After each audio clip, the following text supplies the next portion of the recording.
बिहार तो झांकी, क्या यूपी बंगाल अभी बाकी। नमस्कार, आप देख रहे हैं हमारी खास पेशकश। मैं हूं आपके साथ चित्रा त्रिपाठी। उत्तर प्रदेश में विधानसभा चुनाव को अभी 1.25 साल बाकी हैं, लेकिन चुनावी सरगर्मी अभी से ही बढ़ने लगी है।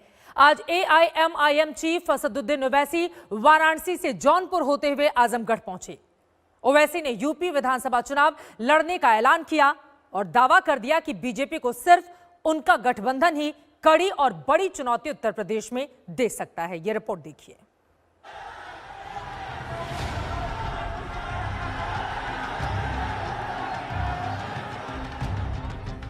सियासी जंग तो पश्चिम बंगाल में छिड़ी है, लेकिन इसी बीच उत्तर प्रदेश के सियासी सेंसेक्स में अचानक उछाल आ गया। जी हां, बिहार के बाद असदुद्दीन ओवैसी ने अब यूपी की पॉलिटिक्स में धमाकेदार एंट्री ली है। एआईएमआईएम चीफ असदुद्दीन ओवैसी ने मोदी के चुनावी क्षेत्र बनारस से लेकर अखिलेश यादव के अभेद्य दुर्ग आजमगढ़ तक हलचल मचा दी। ऐलान कर दिया कि यूपी के विधानसभा चुनाव में उनकी पार्टी गठबंधन बनाकर चुनावी मैदान में उतरेगी। देखिए, अगर इलेक्शन हम लड़ते हैं तो क्या मेरा मकसद ये है कि मैं किसी एक पार्टी को जिताऊं या हराऊं? मेरा मकसद होता है कि मेरा मोर्चा, मेरे मोर्चे के कैंडिडेट्स कामयाब हों। तो हार जीत तो लगी हुई है। ये जो गुलामी की जहनियत है कि नहीं, आप इलेक्शन मत लड़िए, आप सिर्फ थाली बजाइए और हमको वोट देते रहिए। अब राजनीति बदल चुकी है भारत की। अब हम अपना हिस्सा चाहते हैं, हिस्सेदारी की लड़ाई हो रही है और मुझे यकीन है कि हम लोग आगे बढ़ेंगे। यूपी में विधानसभा चुनाव 2022 में होने वाले हैं, लेकिन इसके लिए अभी से ही सियासी सरगर्मी शुरू हो गई है। असदुद्दीन ओवैसी न सिर्फ यूपी में एंट्री ले रहे हैं, बल्कि बीजेपी को टक्कर देने के लिए उन्होंने उत्तर प्रदेश में 9 पार्टियों का एक गठबंधन भी बना लिया है। इस गठबंधन का नाम है भागीदारी संकल्प मोर्चा। इस मोर्चे में एआईएमआईएम के अलावा ओम प्रकाश राजभर की सुहेल देव भारतीय समाज पार्टी भी शामिल है। बाबू सिंह कुशवाहा की जन अधिकार पार्टी भी इस गठबंधन का हिस्सा है। इसके अलावा चंद्रशेखर की आजाद पार्टी भी इस मोर्चे का हिस्सा बन चुकी है। इस गठबंधन में कुल 9 दल एक साथ आ रहे हैं। जो आजादी के 74 साल में जो पिछड़े गए लोग हैं, जो वंचित समाज के लोग हैं, उनको हम लोग अधिकार दिलाना चाहते हैं। इस उद्देश्य से हम लोगों ने भागीदारी संकल्प मोर्चा बनाया, जिसमें 9 दल के लोग हैं। भाई आपके सामने बैठे हैं। ये हम लोग 9 लोग मिलकर के एक मोर्चा बना करके हम लोग उत्तर प्रदेश में 2022 में सरकार बनाकर हम लोग स्नातकोत्तर तक निःशुल्क, अनिवार्य और समान शिक्षा लागू करना चाहते हैं। असदुद्दीन ओवैसी ने कहा कि उनके मोर्चे ने सारे विकल्प खोल रखे हैं। समाजवादी पार्टी हो या बीएसपी, वो सबके साथ बातचीत करने के लिए तैयार हैं। जनाब राजभर साहब ने खुलकर ये बात लखनऊ में हमारी मौजूदगी में कही कि हम सबके साथ बात करने को तैयार हैं। भाई, जिसको जरूरत है आ जाए, वो हम तो तैयार हैं। राजभर साहब हमारे इस संकल्प मोर्चा के लीडर हैं, कन्वीनर हैं, हम उनके साथ खड़े हैं। उन्होंने साफ तौर पर कहा इस बात को। असदुद्दीन ओवैसी सुबह वाराणसी के बाबतपुर हवाई अड्डे पर उतरे, जहां उनका जोरदार स्वागत हुआ। स्वागत के लिए सुहेल देव भारतीय समाज पार्टी के अध्यक्ष ओम प्रकाश राजभर खुद मौजूद थे। ओवैसी के साथ से गदगद ओम प्रकाश राजभर को यकीन है कि उनका मोर्चा यूपी विधानसभा चुनाव में जीत का परचम लहराएगा। 100% हम सफल हैं। जो लोग इस बात की चर्चा कर रहे हैं, बीजेपी की अगर बात करें तो बीजेपी में लोडर चिल्ला रहे हैं। जो लोडरों का काम है सिर्फ समाज का वोट दिलाना, और जब समाज के अधिकार की बात आती है, शिक्षा, स्वास्थ्य, रोजगार, नौकरी की बात आती है, तो लोडर नहीं बोलते। अब यहां भागीदारी संकल्प मोर्चा में लीडर इकट्ठा हो रहे हैं जो समाज के अगुवाई करने के लिए तैयार हैं। ये लोग जो लोडर हैं वो छटपटा रहे हैं। आप देखिएगा, लोडरों को दिखाकर लोगों ने वोट लिया है। अब यहाँ उनका लीडर खड़ा हो रहा है और बड़ी संख्या में लोग लीडर के साथ खड़े हैं। असदुद्दीन ओवैसी और ओम प्रकाश राजभर के इस गठबंधन का निशाना मुस्लिम और पिछड़े वर्ग के वोट बैंक पर है। असदुद्दीन ओवैसी यूपी में मुस्लिम वोट बैंक को साधने की जुगाड़ में हैं।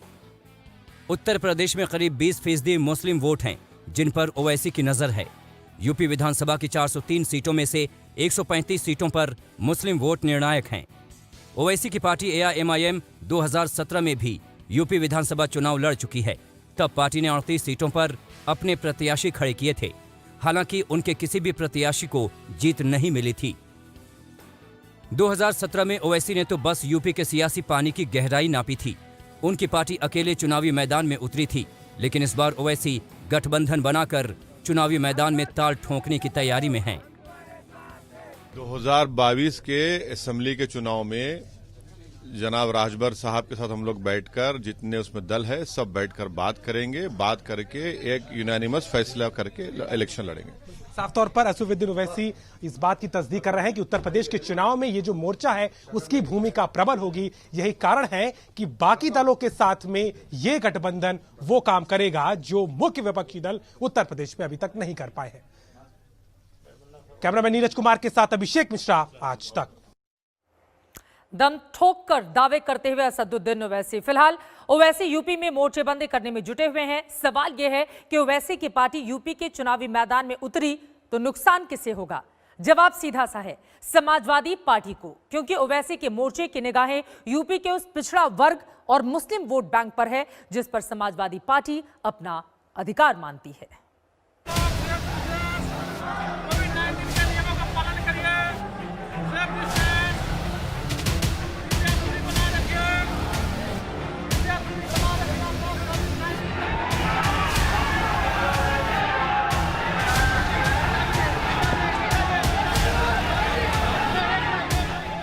बड़ा ही दिलचस्प संयोग था ये।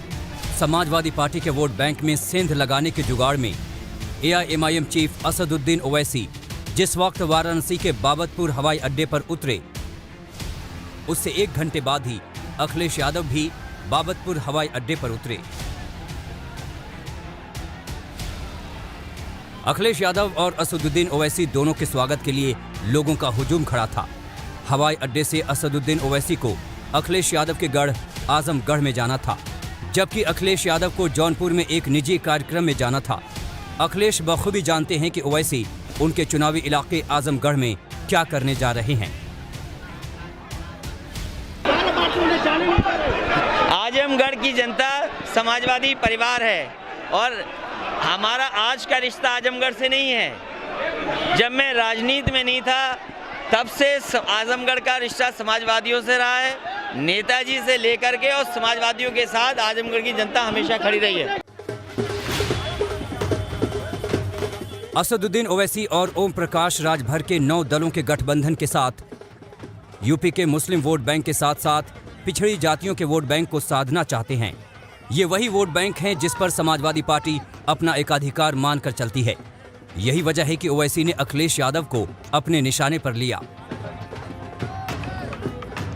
भारत की राजनीति में अगर कोई लैला है तो मैं हूं और मेरे कई मजनू हैं।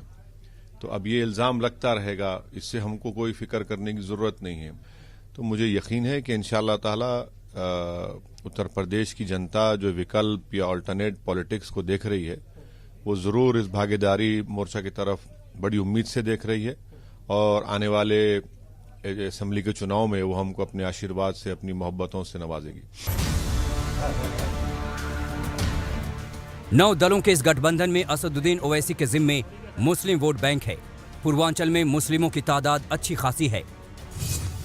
पूर्वांचल के लोकसभा क्षेत्रों में मुस्लिम मतदाता 9% से 20% के आसपास हैं। पूर्वांचल की 30 से 35 विधानसभा सीटों पर मुस्लिम मतदाता ही हार जीत का फैसला करता है। अब जरा ओवैसी के इस पूर्वांचल दौरे का रूट मैप देख लें तो कहानी समझ में आ जाएगी। वाराणसी के बाबतपुर हवाई अड्डे पर ओवैसी उतरे, उसके बाद वो जौनपुर गए। जौनपुर से उनका काफिला आजमगढ़ के लिए निकला, यानी ओवैसी ने इस यात्रा के लिए मुस्लिम बहुल इलाकों वाला रास्ता चुना। ओवैसी का काफिला आजमगढ़ पहुंचा। यहाँ के सांसद खुद अखिलेश यादव हैं। पहले बनारस, फिर जौनपुर और फिर आजमगढ़ पहुंचकर एआईएमआईएम चीफ असदुद्दीन ओवैसी और ओपी राजभर ने यूपी की सियासत में दस्तक दी। लेकिन अखिलेश यादव के संसदीय क्षेत्र में आकर के एआईएमआईएम 2022 के चुनाव में बीजेपी से ज्यादा सपा के लिए मुसीबत पैदा कर सकती है। अखिलेश यादव असदुद्दीन ओवैसी की यूपी में एंट्री को बीजेपी की चाल बता रहे हैं। ये भारतीय जनता पार्टी का खेल देखना आने वाले समय में कैसा कैसा खेल होता है। अभी तो चुनाव में 1 साल है, 1 साल के अंदर न जाने क्या क्या देखने और सुनने को मिलेगा। वहीं ओवैसी अखिलेश यादव पर हमले बोल रहे हैं। समाजवादी पार्टी का और दूसरी पार्टी का ये तो जमीन पर है ही नहीं।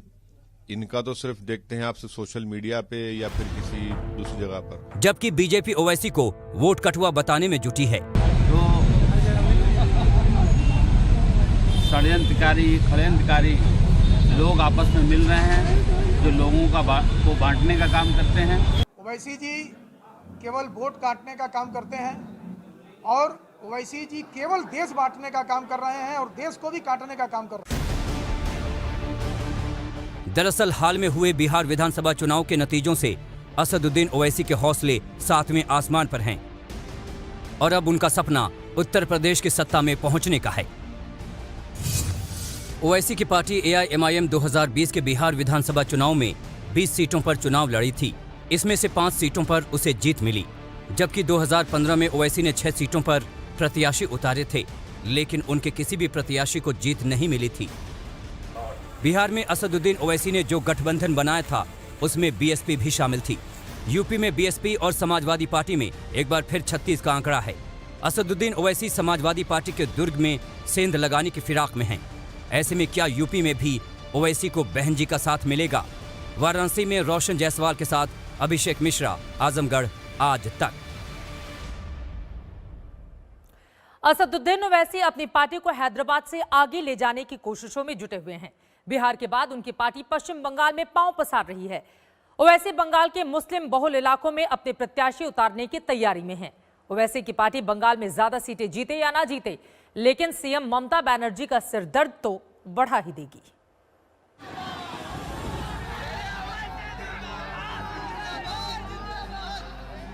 अरे मैं लड़ूंगा भाई, बंगाल लड़ूंगा, यूपी लड़ूंगा, भारत का हर इलेक्शन लड़ूंगा।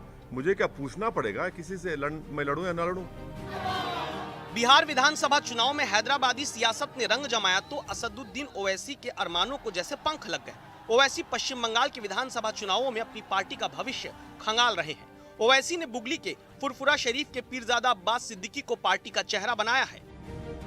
बंगाल में 30% से ज्यादा मुस्लिम वोट हैं। जब एक तरफ कांग्रेस, लेफ्ट, तृणमूल कांग्रेस और आप भी रहेंगे, क्या मुद्दों पर लड़ेंगे चुनाव बंगाल में? सबसे पहली बात यह है कि आप लोग क्यों भूल जाते हैं कि सिर्फ मुसलमान ही है, भाई हिंदू भी है, ब्राह्मण है, अपर कास्ट है, दूसरे कम्युनिटीज़ के भी वोट हैं, तो इस सब की नज़र से मुस्लिम वोट पे क्यों होती है? तो भाई हम तो ये नहीं कह रहे, हम तो कह रहे हैं कि हम सबको साथ लेकर इलेक्शन लड़ेंगे और सबका वोट हासिल करने की कोशिश करेंगे। अब रहा सवाल कि ये तो जनता के हाथ में है किसको वोट दें ना दें। पश्चिम बंगाल में 27% मुस्लिम आबादी है। 294 में से 120 सीटों पर मुस्लिम मतदाता निर्णायक होते हैं।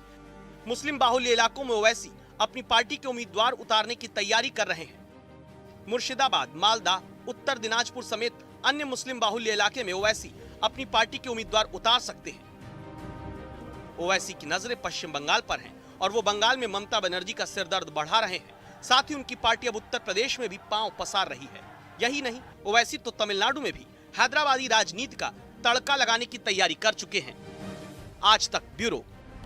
पश्चिम बंगाल की 294 सीटें, उत्तर प्रदेश की 403 सीटें, 1.5 साल के अंदर ही दोनों ही राज्यों में और बंगाल में तो सिर्फ 4 महीने बाकी हैं। ऐसे में कितना कमाल दिखा पाते हैं असदुद्दीन ओवैसी, इस पर रहेगी हमारी नजर। हमारी इस पेशकश में अभी के लिए बस इतना ही। देश और दुनिया की बाकी खबरों के लिए आप देखते रहिए आज तक।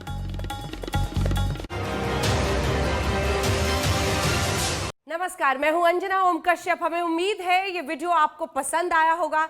लेटेस्ट खबरों के लिए यूं ही देखते रहिए आज तक और इस वीडियो के पसंद आने पर लाइक, शेयर एंड सब्सक्राइब करना ना भूलें।